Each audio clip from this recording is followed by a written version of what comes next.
So in 1982, a commercial airliner crashed into the frozen Potomac River, and it killed almost everyone on board. Yeah, it's a really horrific, just sobering tragedy to look back on. It is. But the most terrifying truth about that disaster is that the co-pilot actually saw the danger. Like, he literally saw the ice building up on the wing. Right, and he tried to say something. Exactly. He spoke up about it, hmm but he used the completely wrong conversational ritual. He was too indirect. Yeah, his linguistic style was just so indirect that the captain didn't even recognize it as an emergency. So today, we are doing a deep dive into a collection of research from the Harvard Business Review Emotional Intelligence series, specifically focusing on leadership presence. Which is such a fascinating topic because we usually treat it like this mystical aura, right? Like you either have it or you don't. Right, like it's just charisma. Exactly.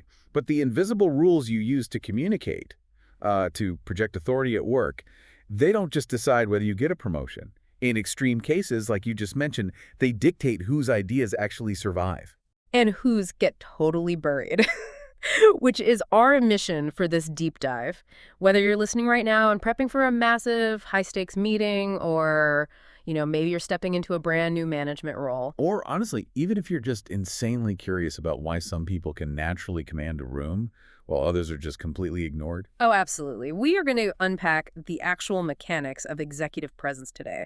So let's just start by defining the baseline. I mean, if leadership presence isn't just a firm handshake and a perfectly tailored suit, what is the actual mechanism at play here? Well, first off, the dress and grooming. Those are just table stakes. Right, you have to have them. Yeah, getting them wrong is a huge impediment, but getting them right doesn't magically give you presence.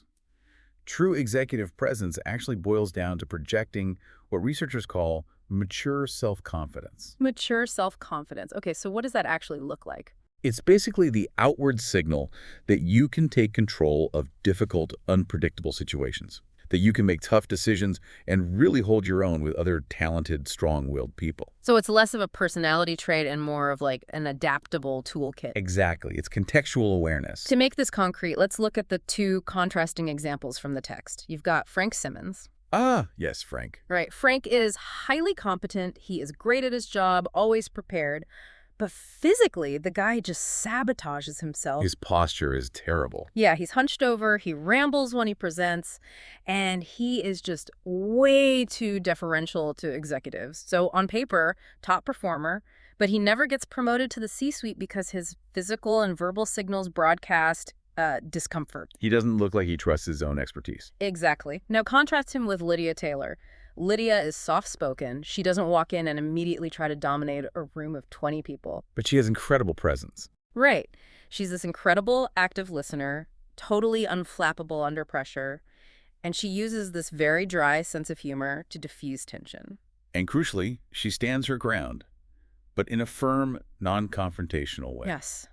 She projects that mature self-confidence. She's comfortable in her own skin. And so she's the one being groomed for the top legal spot. She doesn't have to shout to show she's in control. And, this shift in mindset seems particularly treacherous for people who were just promoted. Oh, totally.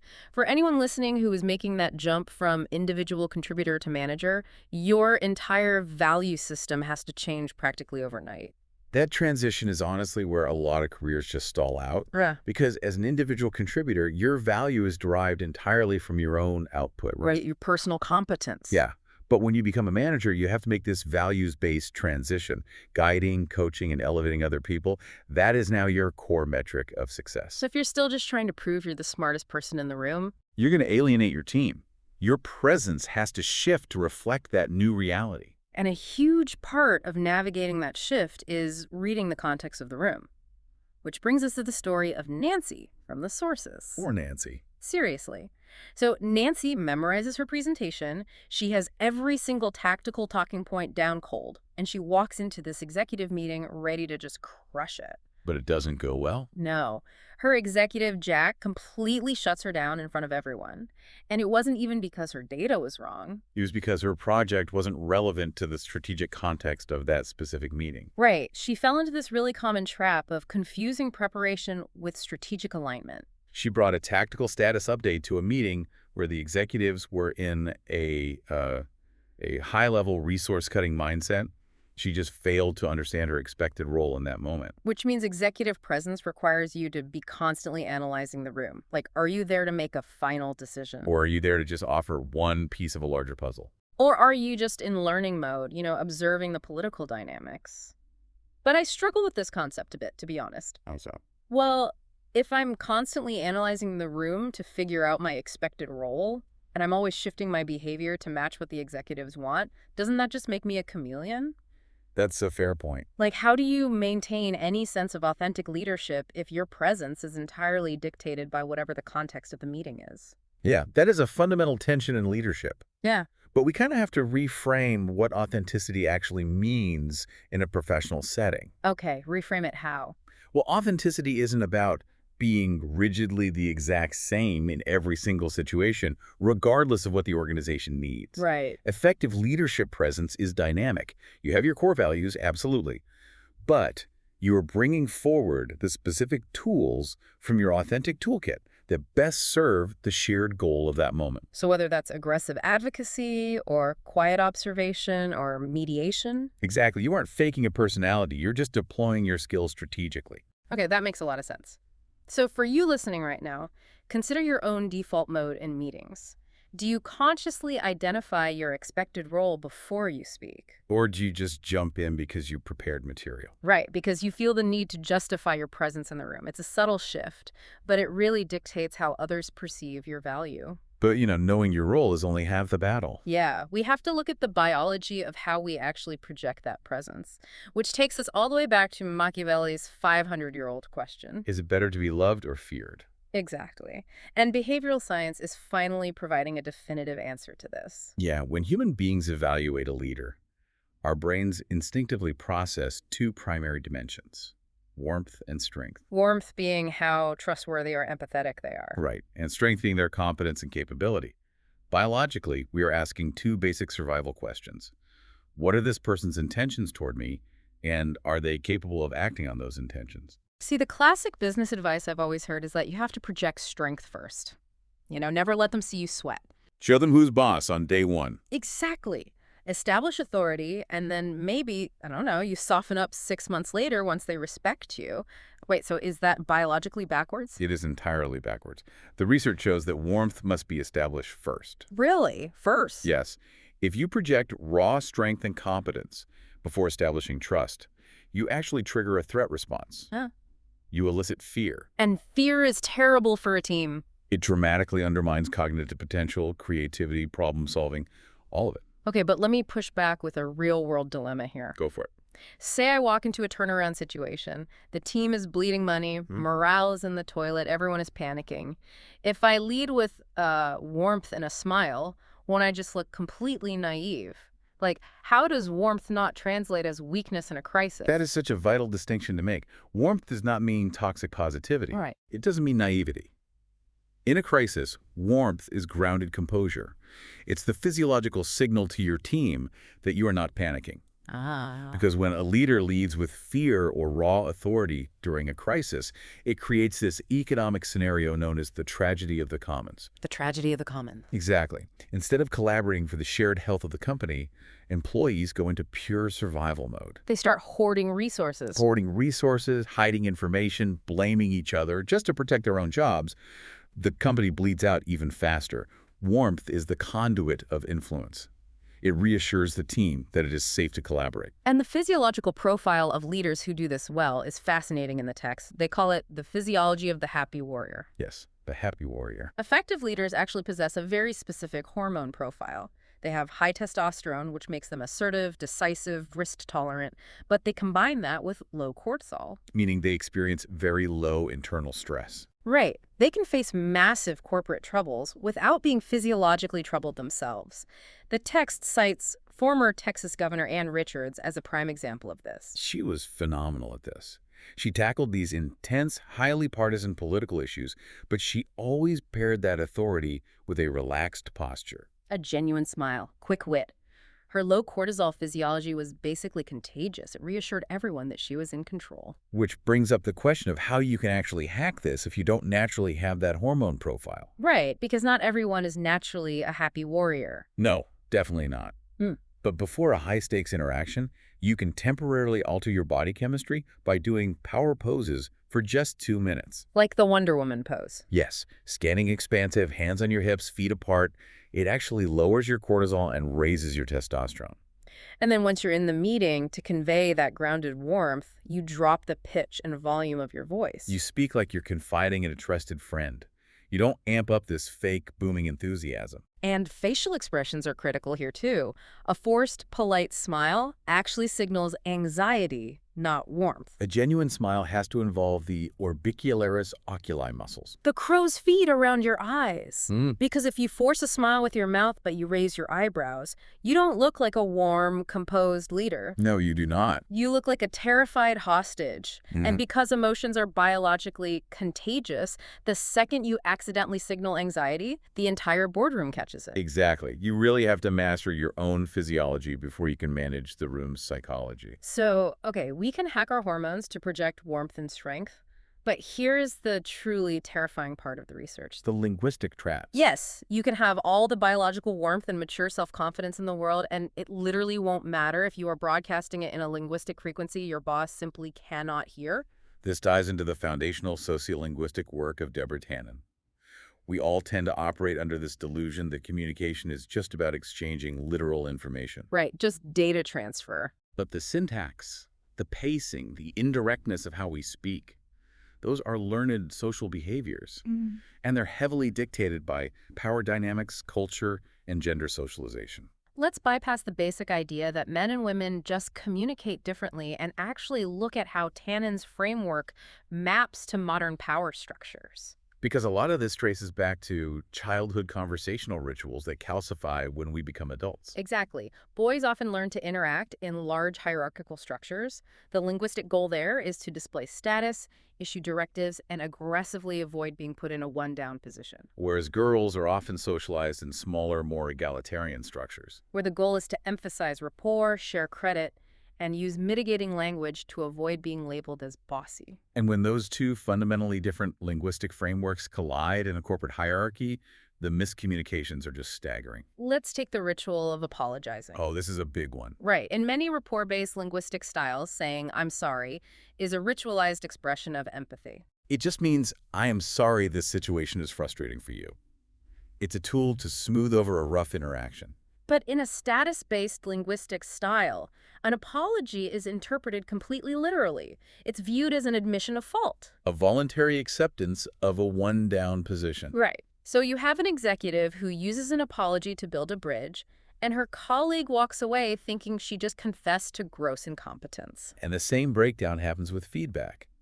There's a case study in the text about a manager who needed her marketing director to completely rewrite a flawed report. But she wanted to soften the blow. Exactly. To save his face, she buffered her severe criticism by starting with a compliment.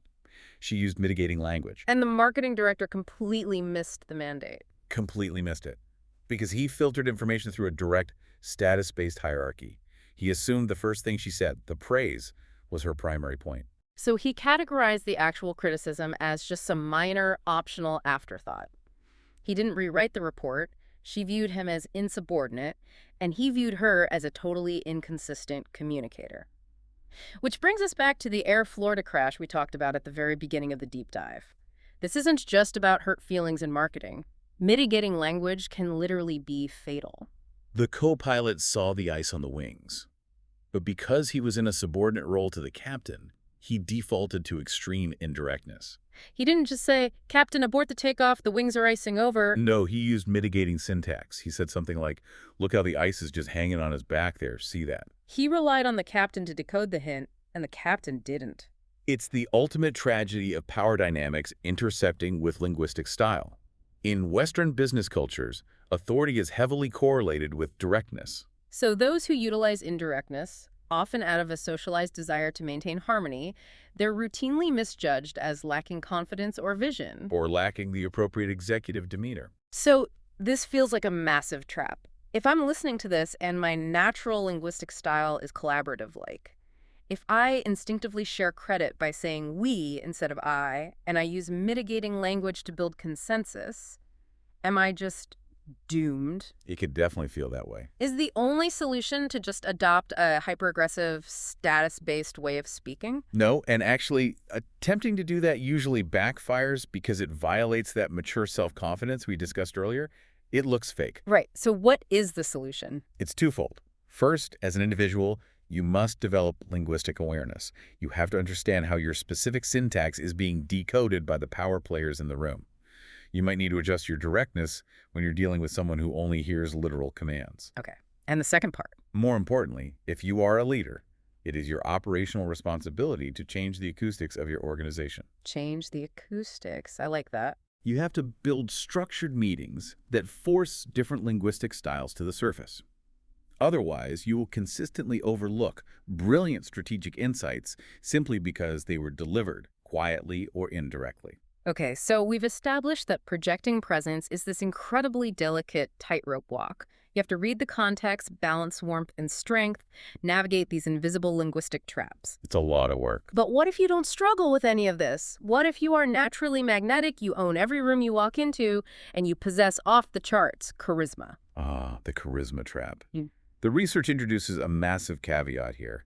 When it comes to leadership presence, more is absolutely not better. This is one of the most counterintuitive findings in the data. Charisma is not just this unquantifiable magic. Psychologists actually measure it as a specific set of personality traits using psychometric tools. Like the Hogan Development Survey. Exactly. They measure tendencies under pressure like being bold, mischievous, colorful, highly imaginative. And when researchers mapped those charisma scores against actual leadership effectiveness, they found a severe curvilinear effect. Meaning the graph goes up, it peaks, and then it just plummets. Precisely.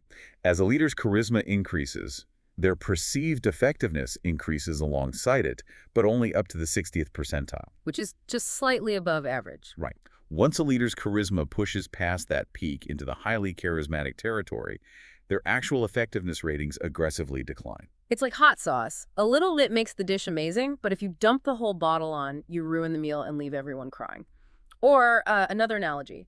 Excessive charisma is essentially like driving down a highway in dense fog with your high beams on. I love that analogy. Right. It feels incredibly powerful, and it totally blinds everyone else on the road to your flaws, but the intense light just reflects back at you. You completely lose sight of the actual road right in front of your bumper. That is exactly the mechanism of failure.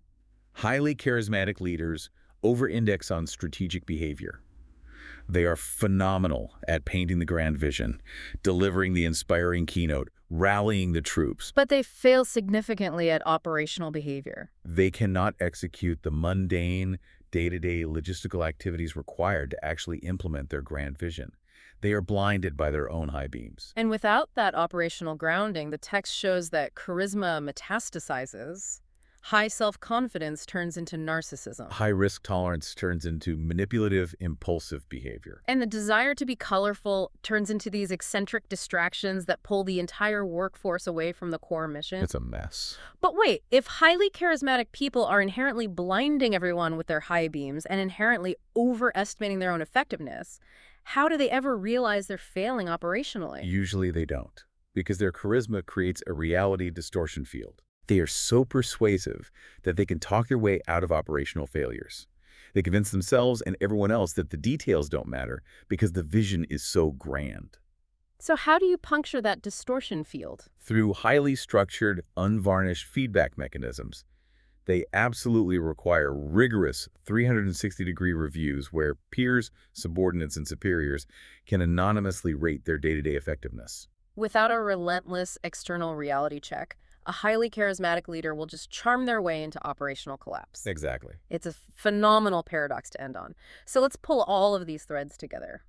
We started by dismantling the myth of the movie-style leader, redefining executive presence not as a static personality, but as an adaptable mindset of mature self-confidence. We explored the biological mandate to establish warmth before strength. Right, to prevent a tragedy of the commons in your corporate culture. We mapped the treacherous linguistic structures that govern how our competence is actually decoded by those in power. And finally, we looked at the curvilinear trap of charisma, where being too magnetic actually blinds you to the operational reality of your own team. The overarching theme across all of this research is that presence is a practiced discipline of awareness.